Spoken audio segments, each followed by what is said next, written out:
Là?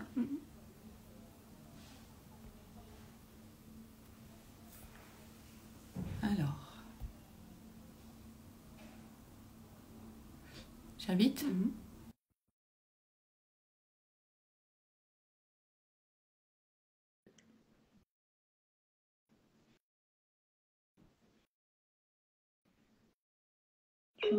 Ça et ça?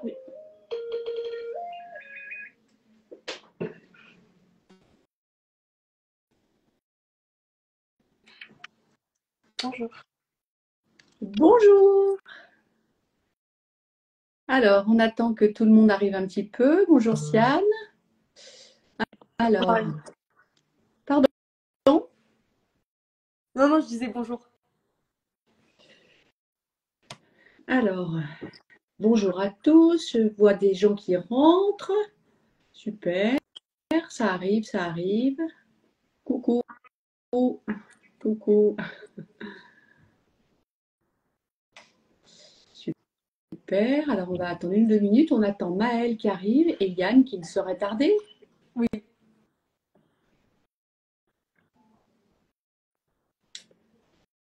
Bonjour à tous. Bonjour Nas.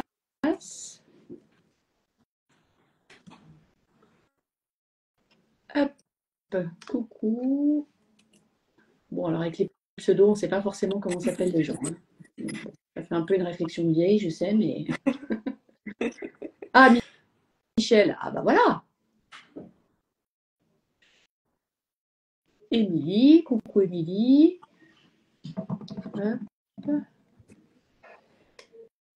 Nightline. Hop. Non, non. Michel, il veut participer à la vidéo. Bah non, c'est pas prévu. Hop. Maëlle. Voilà. Coucou Maëlle. Alors Maëlle, on ne te voit pas. Tu te caches?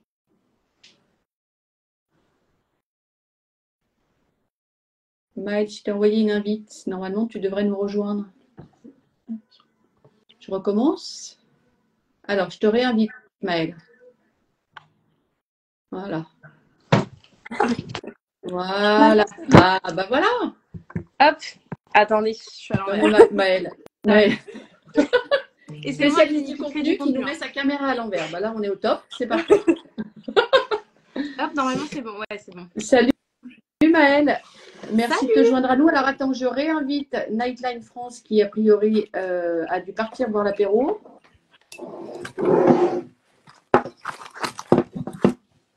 Voilà. Ah, voilà Yann. Alors, on voit les stylos Bonjour. de Yann pour l'instant.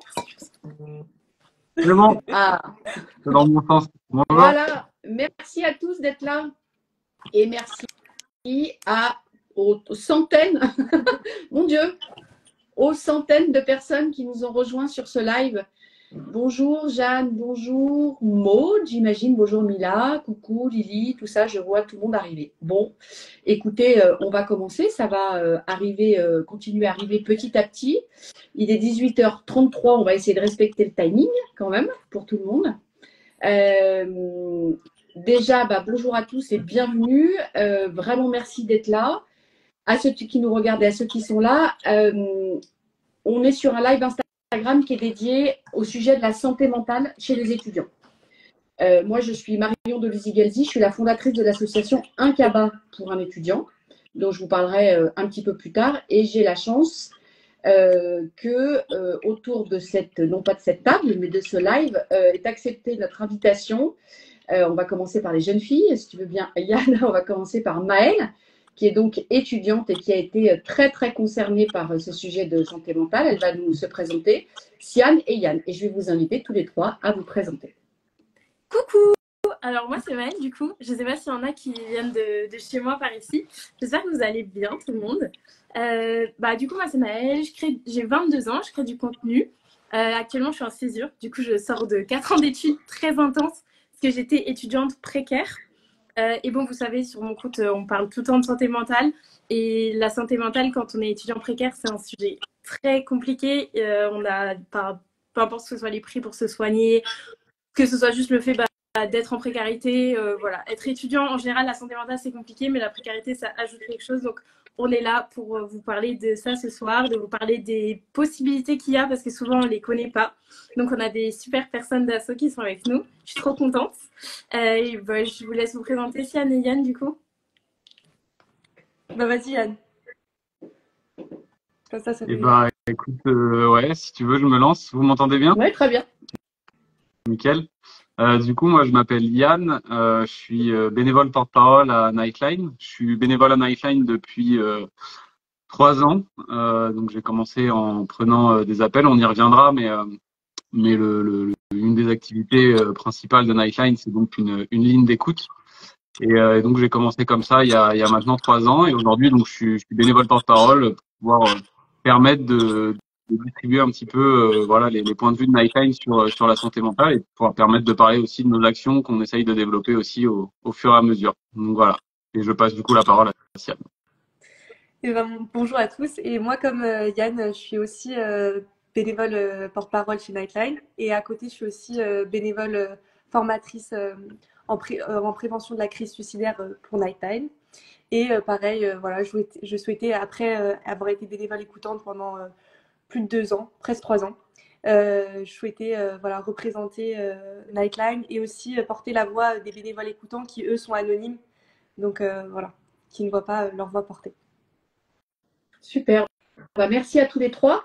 Alors, ce live, il parle de santé mentale chez les étudiants, mais évidemment, l'objectif n'était pas forcément de s'adresser que aux étudiants ce soir. Parce que nous, j'imagine que c'est le cas sur vos comptes aussi, il y a des tas de gens qui ne sont pas étudiants et qui suivent nos comptes. Et l'objectif, c'était vraiment de parler de ce sujet qui est encore bien tabou. Et je pense que Sian et Yann, vous pourrez nous le confirmer. C'est encore un sujet bien tabou et nous, c'est un sujet dont on est proche aussi chez Un Cabas pour un étudiant. Donc, on avait envie de lever un peu le voile un peu plus là-dessus parce que nous, finalement, les étudiants qu'on parraine, ils n'ont pas seulement des problèmes d'alimentation, de précarité alimentaire, mais aussi des problèmes de précarité sociale et psychologique. Et ils ont des soucis de santé mentale et c'est pour ça que dès le départ, dès février 2021, on avait mis du lien dans notre dispositif de parrainage, en plus des courses offertes par les parrains marraines. Parce que pour nous, c'est essentiel. On aime bien dire à l'asso que Un Cabas pour un étudiant, ça nourrit autant le cœur que le corps. Donc, nous, la santé mentale, pardon, voilà, c'est pas autant que chez Lightline, mais en tout cas, nous, c'est un vrai sujet pour nous. Donc, on avait envie de parler de ça. Et puis, aider aussi ceux qui se sentent en fragilité ou qui l'observent chez leurs amis, peut-être à identifier, parce que même moi, je suis sûre, alors je suis beaucoup plus âgée que vous, j'ai 53 ans, mais je ne suis pas sûre d'arriver forcément tous les jours à identifier chez quelqu'un des soucis de ce qu'on appelle la santé mentale. Est-ce que c'est un coup de déprime? Est-ce que il y a de l'anxiété? Enfin voilà, c'est vraiment des sujets. Même moi, j'ai plein de choses à apprendre de vous, de Nightline et de Maëlle ce soir. Donc c'est aussi pour ça qu'on voulait faire ce live. Donc vraiment merci d'avoir accepté. Et puis on espère pouvoir donner à ceux qui nous regardent des clés aussi pour repérer les signaux chez eux, les signaux, et puis voir comment ils peuvent trouver de l'aide. Voilà, parce qu'il y a une chose qui est sûre, c'est qu'il faut oser demander de l'aide et on espère que ce live ce soir vous aidera à trouver le courage de demander de l'aide. Voilà, donc j'ai quelques questions. Je vais peut-être démarrer si ça vous va. Je vais commencer par Sian et Yann, donc l'équipe Nightline, la fameuse ligne ouverte. Quel constat vous faites en fait tous les deux aujourd'hui sur la santé mentale des étudiants aujourd'hui, début 2024? Ouais, je peux commencer et puis tu compléteras, Sian, si ça te va. Le constat qu'on fait, c'est un constat qu'on fait depuis un moment maintenant. C'est un constat qui est que la santé mentale des étudiants et des étudiantes n'est pas forcément bonne. Et surtout, on peut constater aussi que ça ne va pas en s'améliorant. Il y a eu toute la période pandémie, crise sanitaire, etc., qui a mis évidemment un coup de projecteur assez fort sur la santé mentale des étudiants et des étudiantes. Maintenant, nous, ce qu'on dit à Nightline et ce qu'on défendait déjà avant, c'est que la santé mentale des étudiants et des étudiantes, elle n'a pas été créée pendant le Covid et pendant l'épidémie. Donc, c'était déjà une problématique auparavant. Et par extension, du coup, ça continue à l'être aujourd'hui.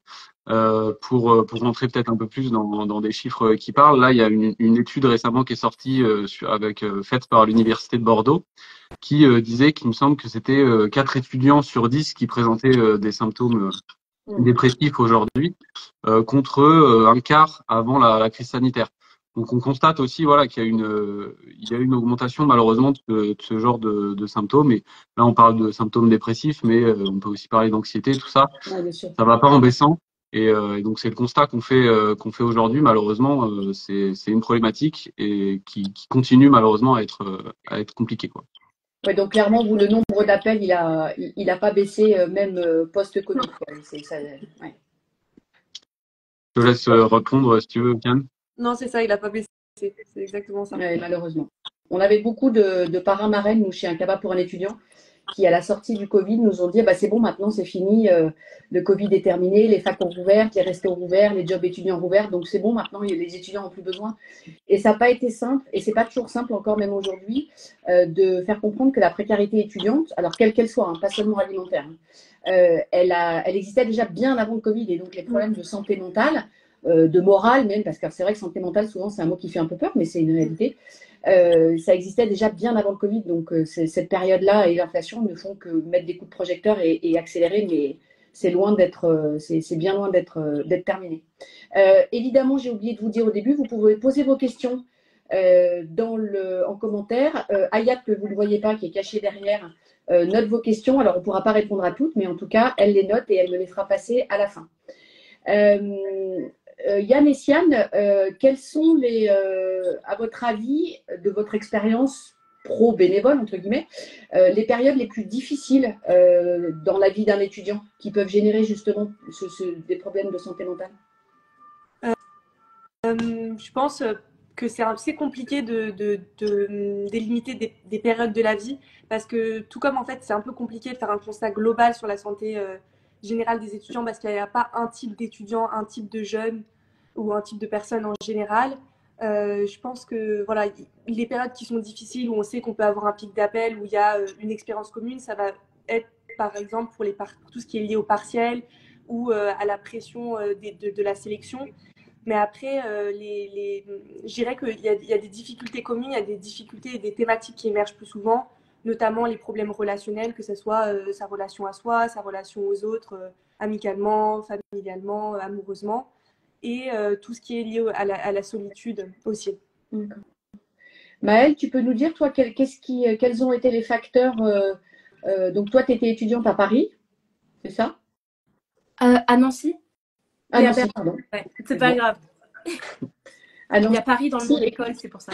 Et quels étaient les facteurs pour toi de mal-être que tu as rencontrés dans cette période étudiante, puisque là, tu nous disais que pour l'instant, tu étais en césure avant de reprendre plus tard? Mais je pense que le plus grand facteur pour moi, c'est l'isolement. Alors, je sais qu'en général, les étudiants peuvent être assez isolés. Mais alors, quand je suis passée en précarité, bah là, en fait, j'arrivais plus à parler à beaucoup de gens parce qu'en fait, il y a beaucoup de sujets dont on se sent un peu, on en sort, même quand les gens vont manger ensemble, on peut pas forcément y aller, on peut pas, en fait, on se sent très seul. Et puis même, il y a des amis qu'on se fait à la fac, c'est difficile de leur dire, bah moi, j'ai pas de quoi faire mes courses. Enfin, donc il y a des sujets comme ça, il y a beaucoup de sujets qui passent dans le tabou et du coup, on se sent très vite très isolé. Et je pense qu'après, ça part, enfin moi en tout cas, pour moi, c'est parti dans une mauvaise spirale où j'avais une personne à qui j'en parlais, mais c'était même pas ma famille. Et donc, tout le temps, je n'arrivais pas à en parler. Donc après, j'avais plus d'argent, j'arrivais pas trop à me soigner. Donc, santé physique ou mentale, c'était de toute façon pas possible de payer le médecin. Donc en fait, et après, j'y manquais du fer parce que j'étais malade. Du coup, j'étais encore plus fatiguée. Donc, j'arrivais plus à rien faire. Je travaillais tout le temps. Et en fait, j'avais jamais un moment de libre. C'est-à-dire que moi, je me suis dit, j'ai pas envie d'être trop en précarité. Donc, je préfère travailler des heures et des heures, mais pouvoir faire mes courses. Et c'était mon choix. Et je me disais, comme c'est ton choix, t'assumes, tu vois. Mais donc, comme je me disais, t'as choisi de travailler beaucoup, c'est ta faute.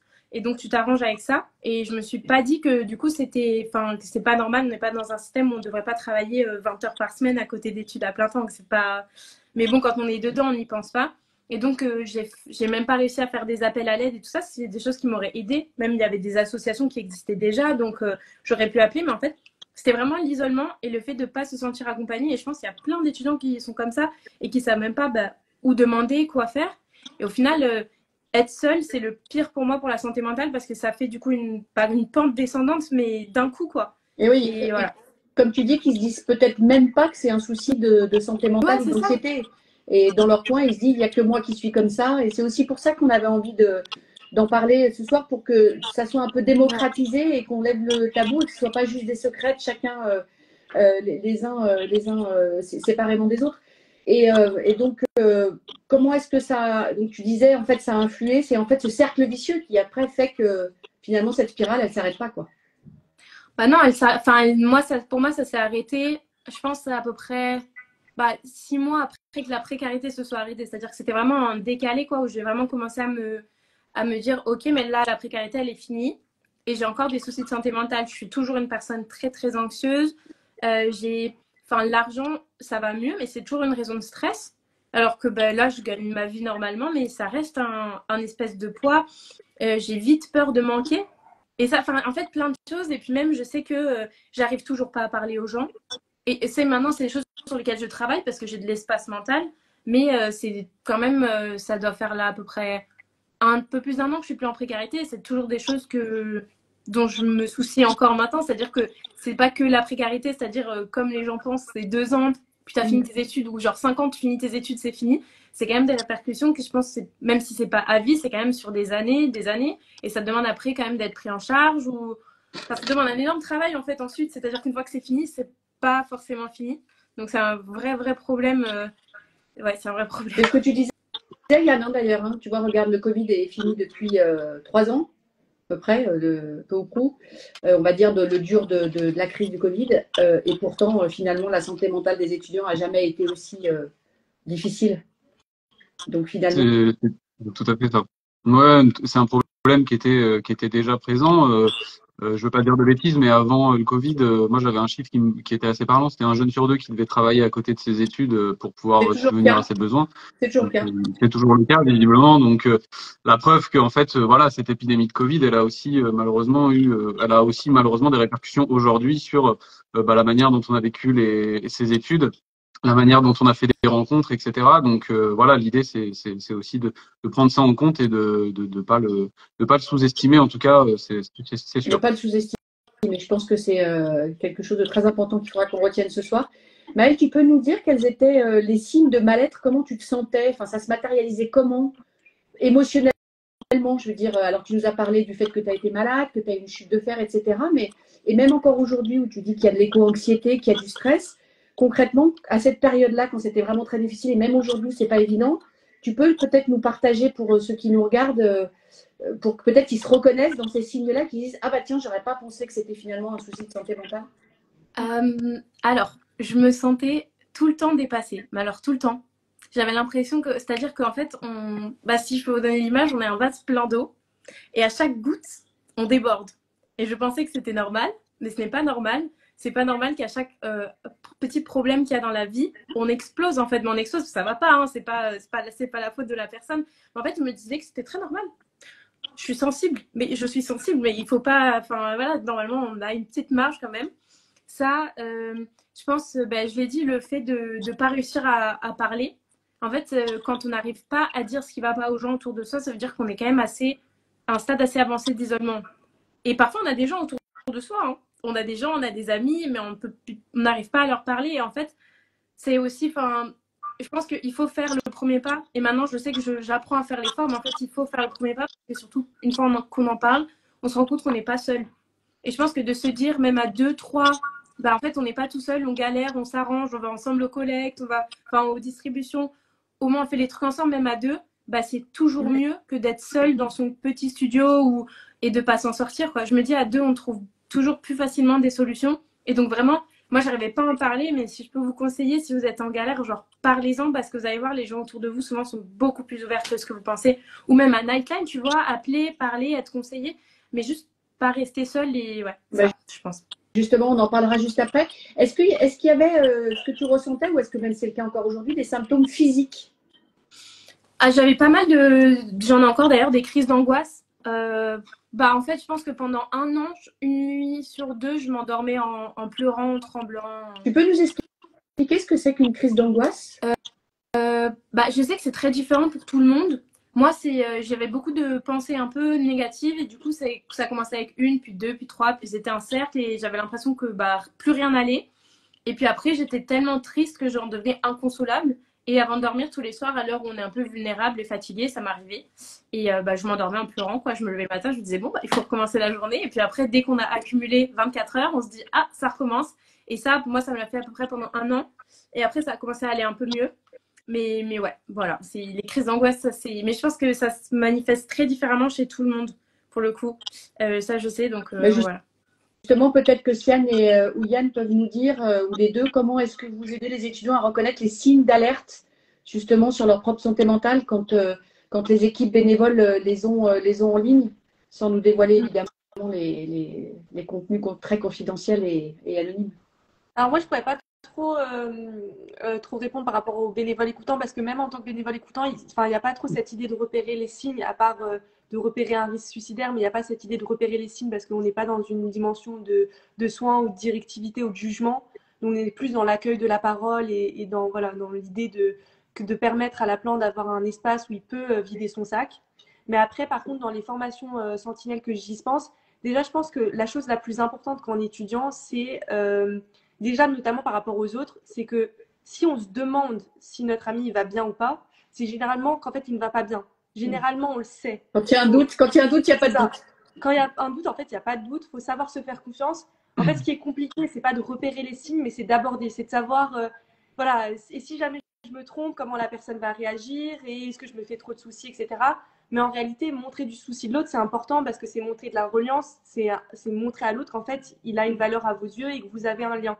Et souvent, en effet, il y a de l'isolement, donc il y a la perte de lien.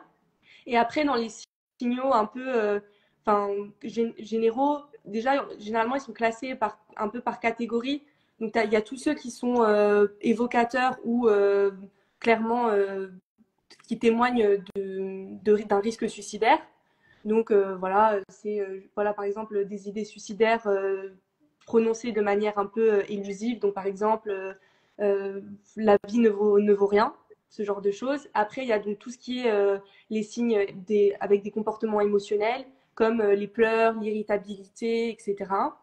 Après, il y a tout ce qui est lié au fait que les personnes, elles vont petit à petit s'éloigner un peu de la sphère sociale, donc c'est-à-dire elles vont moins aller en cours, elles vont moins venir dans les soirées ou dans les dîners qui peuvent être organisés.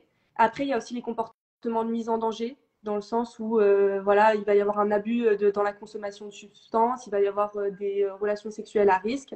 Et après, en effet, comme tu disais, Marion, il y a tout ce qui est symptômes physiques. Donc, ça peut être crise d'angoisse, mais ça peut être insomnie parce qu'on a des pensées envahissantes qui sont excessivement anxiogènes. On peut avoir aussi une perte d'appétit. On peut avoir une perte d'hygiène aussi. Quand quelqu'un, généralement, il fait moins attention à lui, c'est quand même un signal assez alarmant. D'accord. Ok, merci beaucoup. Sian, tu veux rajouter des choses? C'est déjà très complet comme liste, mais franchement, j'appuierais surtout le début de ce que disait Sian sur le côté faites-vous vraiment confiance sur le fait d'aborder ces sujets-là avec vos proches. C'est vraiment important et faut se lancer. Vaut mieux y aller et puis tant pis être maladroit peut-être, mais au moins montrer et puis témoigner comme disait Sian, d'une importance. C'est vraiment des petites choses comme ça. C'est se poser 30 secondes à l'écart. En tête à tête dans un endroit assez calme, demander comment va vraiment la personne et pas un ça va qu'on peut donner un peu automatiquement comme ça dans la journée. Rien que ça peut changer énormément de choses quoi. Carrément. Donc c'est très important. Alors j'ai vu sur votre site Nightline que vous avez une page qui permet aux étudiants de trouver un psy, parce que je vois beaucoup de questions sur la recherche de solutions, parce que effectivement le constat, je pense qu'il y en a quand même beaucoup ici qui l'avaient déjà fait. Mais donc, j'ai vu qu'il y avait une page qui vous permet aux étudiants de retrouver un psy près de chez eux avec un moteur de recherche par établissement. Donc, on peut rentrer sa fac ou son école. Et puis, éventuellement, la résidence Crous dans laquelle on est. Et ça permet de proposer, c'est ça, près de chez soi. Sinon, vous pouvez quand même aussi nous dire rapidement comment est-ce qu'on peut vous joindre, de quelle heure à quelle heure. Après, j'ai encore d'autres questions à vous poser. Vous ne partez pas. Mais puisqu'on est dans les solutions, ça serait intéressant de pouvoir le dire tout de suite pour ceux qui sont là. Vas-y, Anne. Et alors oui, pour te répondre, tout à fait, on a un onglet qui s'appelle Trouver un soutien psy, il me semble, donc qui regroupe pas mal de ressources déjà qui peuvent être intéressantes. Après, donc je le disais déjà un petit peu en introduction, mais le cœur de notre activité initiale à Nightline, c'est donc une ligne d'écoute qui est ouverte tous les soirs de 20h30 à 2h30. Et donc qui est une ligne d'écoute à destination du public étudiant étudiante, et c'est des étudiants et des étudiantes qui décrochent de l'autre côté. Nos bénévoles écoutants et écoutantes sont étudiants et étudiantes. À noter que en fait cette ligne d'écoute, c'est important de le dire, je pense, c'est qu'elle gravite autour de 4 grands principes qui sont donc l'anonymat, la confidentialité, le non-jugement et la non-directivité. Donc c'est voilà, ça régit énormément ce genre d'appel. L'idée, c'est que nous, on est les bénévoles écoutants sont formés à l'écoute active, donc on est là pour poser les questions, creuser les sujets, permettre voilà de rebondir sur certaines choses. On n'est pas là pour donner notre avis, pour donner des conseils, pour dire quoi faire. Par contre, l'autre personne, l'idée c'est de lui offrir un espace pour pouvoir expliquer ce qu'elle ressent, expliquer ce qu'elle a vécu, dans un endroit voilà qui est sans jugement, qui est entièrement confidentiel et anonyme. Donc voilà, je crois que j'ai répondu quasiment entièrement à ta question. Vous risquez d'avoir encore beaucoup d'appels ce soir. Ouais. Yann, est-ce qu'il y a un numéro de téléphone que tu peux nous indiquer tout de suite et qu'on pourra peut-être remettre? Ayat, tu me confirmes qu'on pourra le mettre dans l'enregistrement du live, ou je ne sais pas comment ça s'appelle. Alors, C'est quoi le numéro? pour les numéros de téléphone, en fait, il faut aller sur le site internet de Nightline, parce qu'en fait, on a une organisation. Donc Nightline, c'est une association nationale, et on a plusieurs antennes partout en France. Et donc chaque antenne a un numéro particulier. Okay. Donc on y viendra peut-être, mais l'idée c'est que Nightline est implanté dans les territoires directement. Ça nous permet aussi de développer ce qu'on appelle nous le pair à pair, c'est-à-dire à la fois du pair à pair, c'est des étudiants qui appellent, des étudiants qui décrochent, mais aussi du pair à pair géographique. C'est-à-dire que même si on ne sait pas qui est de l'autre côté du fil, c'est quand même quelqu'un du coin, et voilà, qui peut avoir des constats et des expériences de vie similaires parfois, ça peut. Et donc chaque antenne a son numéro, a sa plateforme de chat, et donc l'idée c'est de se rapprocher donc de l'antenne qui correspond à la ville, quoi. Alors, puisqu'on est au cœur du sujet, je vais répondre tout de suite à la petite question que je viens de voir passer. Oui, les appels sont gratuits. Oui, tout à fait. Ça, je pense que je peux m'avancer pour le dire. Et puis, en effet, oui, les appels sont gratuits. Alors, tu disais qu'il n'y avait pas de jugement, pas de directivité, etc. Néanmoins, il y a quand même des conseils que vous donnez aux étudiants qui vous contactent. Enfin, j'imagine, est-ce que vous leur donnez des conseils, et notamment aux étudiants qui sont en précarité, en plus d'avoir effectivement des soucis de santé mentale, ou des étudiants en période d'examen ou dans des périodes difficiles? Est-ce que vous pouvez nous donner un petit peu des exemples sur… Alors, Maëlle t'en donne des plein tout à l'heure, hein, le fait de se dire, ne pas rester trop isolé. Voilà, je voulais avoir un peu la vision de Nightline. T'as raison, bois un coup. Tu veux y aller, Siane? Oui, je peux y aller. En fait, comme Nightline il est non directif, on ne peut pas vraiment donner des conseils. On peut essayer de chercher des pistes de solutions en essayant de chercher avec l'appelant voilà, quelles sont ses possibilités. Mais on ne peut pas vraiment lui donner une réponse, notamment parce qu'en fait, on n'est pas soignant, et c'est ce qui nous distingue, et qu'on ne s'inscrit pas dans une démarche thérapeutique. Et après, par contre, on peut totalement répondre à des demandes d'information. Et dans le sens où, si par exemple il y a une situation de précarité, on peut très bien chercher avec l'étudiant, par exemple sur Google, où est-ce qu'il y a des distributions alimentaires, si c'est une demande de sa part, voilà. Et notamment, vous les envoyez chez un cabas pour un étudiant. Vous les envoyez chez un cabas chez un étudiant. Exactement, alimentaire et social. Ok, très bien. Okay. Maëlle, enfin, je pense connaître la réponse, mais pourquoi c'est si important de demander de l'aide? Bah, moi, je pense que, en tout cas, moi, j'étais en dépression. Je sais que ça se manifeste très différemment chez d'autres gens. J'ai des gens qui développent des TCA. Il y a plein de trucs différents dont on gère la douleur ou le stress et tout. Mais moi, en tout cas, j'étais en dépression, et quand on est en dépression, on voit tout noir. Mais alors, on voit tout noir. Il n'y a plus de lumière. Pour moi, la dépression, c'est un long tunnel, plus ou moins long, et il faut qu'on nous aide à voir la lumière. C'est pour ça que pour moi, c'est hyper important de s'ouvrir, même si c'est à des gens qui ne sont pas proches de nous. Parce qu'en fait, les gens à l'extérieur vont pouvoir vous faire voir les choses d'une autre façon. Et parfois, c'est plus facile, je trouve même. Ouais. J'ai du haut de mon expérience, mais à des gens qu'on connaît presque pas. Finalement. Ouais, c'est ça. Moi, j'étais chez la psy il y a 2 semaines, et en fait, je me suis dit, ouais, je dis des trucs que je dis jamais à personne, parce qu'en fait, elle ne me connaît pas. Et si demain, je vais arrêter de la voir, je n'ai plus besoin que si je le dis à mes amis, bah, ils le sauront pour toujours. Donc, carrément, même c'est pour ça que je trouve que Nightline, c'est chouette aussi. Ça donne un espace un peu d'anonymat, où en fait, on est juste les gens sont là pour nous écouter, donc c'est chouette. Mais ouais, vraiment, parce qu'en fait, de juste parler à quelqu'un d'autre, ça peut faire réaliser qu'en fait, il y a juste une autre perception possible. Okay. Et que ça peut aller mieux, qu'il y a des aides même autre part, quand on a des problèmes d'argent. Et voilà, pour moi, en parler, c'est vraiment la meilleure solution. Donc, c'est une façon de briser le tabou. J'allais te poser la question, Ouais. comment est-ce qu'on peut briser le tabou du mal-être? C'est en faisant des choses comme on fait ce soir. Alors, c'est à notre toute petite échelle, tous les Oui. quatre, évidemment. Mais si on multiplie, je voyais quelqu'un tout à l'heure qui disait en commentaire, déjà, le fait que vous en parliez, c'est bien, il faut continuer d'en parler. Plus on en parlera, plus ça se saura. Ça a été l'un des bénéfices, si on peut appeler ça comme ça, notamment du Covid, c'est que ça a permis de mettre en lumière la précarité étudiante, notamment, qui existait déjà depuis des décennies. Donc voilà, ça l'a aggravé, mais ça a permis de la mettre en lumière. Et aussi des sujets de santé mentale. Ayat, je pense que Ayat a plein de questions pour nous qu'elle m'a préparées sur l'écran. On va peut-être donc essayer d'y répondre. J'ai une amie qui ne parle pas bien français. Est-ce qu'elle peut appeler Nightline? Oui. Nightline, il y a aussi une ligne anglophone. Donc elle peut appeler, il y a aussi un chat anglophone, donc c'est par écrit ou par appel. Et oui, Nightline, on peut le contacter par chat ou par appel. Et aussi dans l'annuaire dont a parlé Yann tout à l'heure, il y a la possibilité de mettre la langue dans laquelle on parle pour pouvoir trouver des ressources psychologiques disponibles. Et comme dit Maëlle, je pense que ça soit Nightline ou une autre ligne d'écoute ou n'importe quelle ressource, ce qui est important en fait, c'est d'en parler. Et après, c'est aux bénévoles, aux soignants, aux professionnels d'accompagner vers la bonne porte. Mais ce qui compte, c'est juste d'avoir le courage de lancer un appel à l'aide. C'est important. C'est chouette. Merci. Donc, si j'ai bien compris, c'est à la fois par chat ou par téléphone si on se sent moins à l'aise dans la langue ou tout simplement parce qu'on se sent moins à l'aise pour la première fois pour appeler. La première approche, elle peut être par chat et ça peut être déjà une façon de passer le premier pas pour ceux qui n'osent pas trop. Ouais, ça, c'est vraiment chouette de proposer ça. On a une autre question. J'ai besoin de parler, mais j'ai peur qu'on me juge. Que faire? Alors, vous l'avez bien précisé, mais je pense que ça peut valoir le coup de le redire ce soir. Ouais. Je peux répondre. Donc, on l'a cité, mais donc dans nos principes, donc les principes, c'est vraiment tout ce qui régit le fonctionnement de notre ligne d'écoute. Donc, c'est vraiment des choses qui sont très importantes et au cœur de ce qu'on fait. Et donc, dans nos principes, il y a le non-jugement. D'ailleurs, qu'il soit jugement positif ou jugement négatif. On n'est pas là ni pour dire c'est bien, on n'est pas là pour dire c'est mal. On est simplement là pour écouter.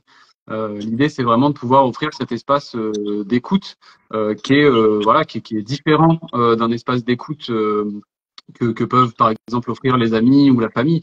Parce que voilà, même avec beaucoup de recul, il y a toujours, c'est en fonction des conditions de l'échange, etc. Il peut y avoir du jugement, il peut y avoir de la directivité, mais voilà, c'est normal aussi dans ce genre de relation amicale ou familiale. Là, vraiment, c'est offrir ce cadre-là qui est particulier, où on est là simplement on n'est vraiment pas là pour savoir si c'est une bonne chose ou une mauvaise chose que vous avez faite.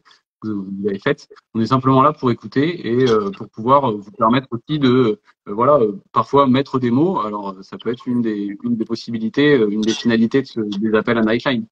Donc voilà, je pourrais pas trouver beaucoup d'autres points d'argument, c'est déjà très rassurant. Nous, à l'association, pour ceux qui ne le savent pas, on essaye de lutter à notre façon contre la précarité étudiante grâce au parrainage solidaire de proximité. Donc, très concrètement, on met en lien dans une même ville des parrains marraines avec des étudiants en précarité. Donc, un parrain ou une marraine avec un ou une étudiant qui étudient loin de chez elles, des étudiants nationaux ou internationaux, des étudiants français aussi bien des étudiants qui viennent de tous les pays du monde. Et les parrains s'engagent de deux façons, le lien social pour du soutien moral, des invitations, des loisirs partagés et des courses qui sont achetées par les parrains marraines et données à leurs étudiants. Il n'y a pas de don d'argent. Et bien en fait, nous, on a énormément de témoignages, à la fois d'étudiants mais aussi de parrains marraines, qui nous disent à quel point ce lien social dans leur propre santé mentale, ils ne l'expriment pas avec cette expression-là, mais à quel point c'est important et beaucoup d'étudiants nous disent que les cours, c'est super, mais que le lien social, c'est même parfois encore plus, encore mieux. Et c'est pour ça qu'on ne prend que des parrains marraines qui veulent bien donner les deux et pas seulement une seule chose. Et ça, depuis le 3 février, où j'ai eu cette idée, 3 février 2021, ça a toujours été le lien social plus les courses alimentaires. Et je ne dérogerai pas à ça. Et toute l'équipe, c'est pareil. Et les étudiants, pareil, ceux qu'on accepte dans notre dispositif, c'est ceux qui ont besoin de lien social et aussi de courses alimentaires. Donc, tu vois, Maëlle, à l'époque, tu ne nous connaissais pas. Nous, évidemment, on aurait été hyper heureux de t'aider. Au contraire, c'est toi qui nous as donné un coup de pouce parce que tu as eu la gentillesse d'aider quelques associations, dont la nôtre, avec une partie des cagnottes qui ont été collectées quand il y a eu tout ce mouvement. Et vraiment, on te remercie du fond du cœur parce que les associations, bah, ouais, ça ne vit pas que d'amour et d'eau fraîche. Et c'est vrai que dans tous les étudiants qui nous regardent, ou si vous n'êtes pas étudiant et que vous n'êtes peut-être pas encore parrain marraine, bah, vous pouvez aller voir sur notre site, comme vous pouvez aller voir sur le site de Nightline et peut-être les appeler dès ce soir pour oser parler. Et ça c'est vraiment chouette. On arrive bientôt à la fin parce que l'idée, c'est pas non plus qu'on retienne tout le monde ce soir. Maëlle, est-ce qu'il y a des choses que tu aurais envie, que tu nous as pas dit, ou des questions qu'on t'a pas posées, que tu aurais envie de repartager, ou des derniers conseils? Alors toi, tu as une très grosse communauté, hein, tu es quand même très connu. On suit tes aventures au jour le jour. Je ne crois pas avoir vu la dernière étape de redécoration de ton appartement, mais je vais peut-être aller voir. Allez voir. Mais en tout cas, moi, je t'ai bien suivi depuis ce fameux TikTok de, je crois, novembre 2022, c'est ça? Ouais, c'est ça. Voilà, on t'écoute. Bah, moi, c'est ce que je dis, c'est ce que je dis dans toutes mes vidéos, c'est qu'il faut juste avoir de l'espoir et que vraiment, peu importe à quel point on est bas, ça va finir par aller. Et on n'est pas seul, et même parfois, enfin vraiment, genre, on n'est pas seul, ça va aller. Il faut se le répéter tous les jours, 10 fois par jour s'il faut, mais ça va aller. Et je sais qu'être étudiant, c'est de plus en plus compliqué, mais vous avez fait un choix, genre, honorable, qui est de faire des études, de continuer à apprendre, peu importe tout ce qu'il y a sur le chemin. C'est vous qui êtes fort, et c'est vous vous devrez vous donner plus qu'un SMIC, genre un double SMIC pour étudier, parce que c'est hyper intense, c'est fatigant, et ben, que nous, on va faire une France mieux, quoi. On sera passé par là, on va faire mieux. Mais en attendant, ayez de l'espoir et regardez beaucoup quand même autour de vous parce qu'il y a plus d'aide que ce qu'on pense. En vrai, quand même. Il y a plus d'aide que ce qu'on pense. Et pour tout, genre que ce soit santé mentale, que ce soit course, comme tu disais, que ce soit lien social. Ouais. Il y a plein de choses. Il faut vraiment chercher. C'est fatigant, mais il faut chercher parce qu'il y a vraiment des gens qui sont là et qui ont un bon cœur et qui veulent aider tous ceux qui galèrent. Absolument. Sans les culpabiliser. Donc, regardez autour de vous et voilà. Tu as raison. L'équipe de Nightline, Yann et Siane, est-ce que vous pouvez peut-être un dernier mot aussi, nous dire comment vous suivre? Alors, vous contactez, ça, on a compris. On va sur le site pour trouver le numéro de téléphone de sa ligne Nightline de sa région, de sa ville. Et puis sinon, sur les réseaux sociaux, évidemment, Nightline France, c'est ça, oui, sur tous les réseaux. OK, comme nous, c'est pareil. C'est ça, et simplement pour compléter, Marion, on n'en a pas parlé, mais on a une ressource qui est super intéressante aussi, que ce soit pour soi ou pour les autres aussi, c'est le kit de vie qui est disponible sur notre site internet aussi, sur nightline.fr. Et en fait, qui permet, en fait, il y a 3 entrées. Il y a un glossaire de la santé mentale, comment aider quelqu'un qui va pas bien, et comment prendre soin de ma santé mentale, quoi, grosso modo. Et donc, ça permet d'avoir accès à pas mal de ressources complémentaires aussi, de faire des petits tests, voilà, de pouvoir se positionner un petit peu, et peut-être de faire déjà un premier pas sur le côté comprendre un peu sa santé mentale. Donc voilà, n'hésitez pas aussi à aller jeter un œil là-dessus. C'est une ressource qui est super intéressante. Ah, génial. On la repartagera sur nos réseaux aussi, dans nos newsletters. Donc ça, c'est vraiment top. Merci beaucoup pour ce tip. Ça, c'est une super info. Voilà, moi, je vais terminer par vous dire en vous disant que si vous êtes étudiant en difficulté, que vous habitez loin, que vous étudiez loin de vos familles et que vous êtes en précarité à la fois alimentaire et sociale, vous pouvez vous inscrire sur le site uncaba-pour-un-étudiant.fr en mettant votre certificat de scolarité. Un membre de notre équipe vous appellera pour évaluer votre situation, bien évidemment, avant de pouvoir vous faire parrainer. Et puis, si vous êtes plus étudiant du tout et que vous avez envie d'en aider un près de chez vous, vous pouvez aussi vous inscrire comme parrain marraine sur le site uncaba-pour-un-étudiant.fr ou faire des dons à l'association. Enfin, il y a plein de possibilités. Allez sur notre site. Vraiment, je veux vous remercier. Alors moi, c'est une grande première pour moi. Forcément, à 53 ans, on ne fait pas des lives tous les jours. Et comme je ne suis pas une influenceuse, mais que j'ai créé une asso, c'est pas tout à fait pas la même chose. Mais en tout cas, dans ma tête, je me sens jeune, je vous rassure. Même si les études sont loin, vraiment, je veux vous remercier. Parce que, voilà, vous avez mobilisé du temps. C'est la fin de journée. J'ai vu plein de messages passer, plein de remerciements. Tout le monde vous remercie, nous remercie tous les 4, mais du coup, je vous les transmets. D'avoir organisé ça. On pourrait en parler des heures. On pourrait faire témoigner des tas de gens. Mais voilà, en tout cas, c'est une première pierre, c'est une première étape déjà qu'on a faite et je suis très contente de l'avoir faite avec vous. J'espère que des étudiants, en tout cas ceux qui nous ont écoutés, s'ils n'en ont pas besoin, ils vont en parler autour d'eux, dans les groupes WhatsApp de leur promotion, d'université, d'école, en disant tiens, en fait, j'ai découvert une asso qui s'appelle Nightline, c'est gratuit, vous pouvez les appeler, aller sur le site nightline.fr et comme ça, vous trouverez une oreille bienveillante, sans jugement, voilà. Et rien que ça, si déjà il y a quelques personnes ce soir qui découvrent votre asso pour ça, déjà, moi, je serais contente et j'aurais réussi ma mission. Ayat, on n'a plus de questions, c'est tout bon? Non, parce qu'a priori, tout au long du live, on a répondu à plein de questions qui étaient tombées. Voilà. Parfait. Eh ben, merci à tous. Merci beaucoup, Marion. Maëlle, prends bien soin de toi, parce que tu as beau être en césure et ne plus être en études, je vois que tu es quand même capable de t'infliger des journées et des rythmes qui risqueraient de te remettre peut-être en fragilité. Donc peut-être va remplir le petit questionnaire sur Nightline, le kit de vie. Et puis Sian et Yann, merci beaucoup. Merci à tous, on vous embrasse. Prenez soin de vous. Merci beaucoup. Prenez soin de Prenez soin de vous. et de ceux qui sont autour de vous. À bientôt. Bonne soirée.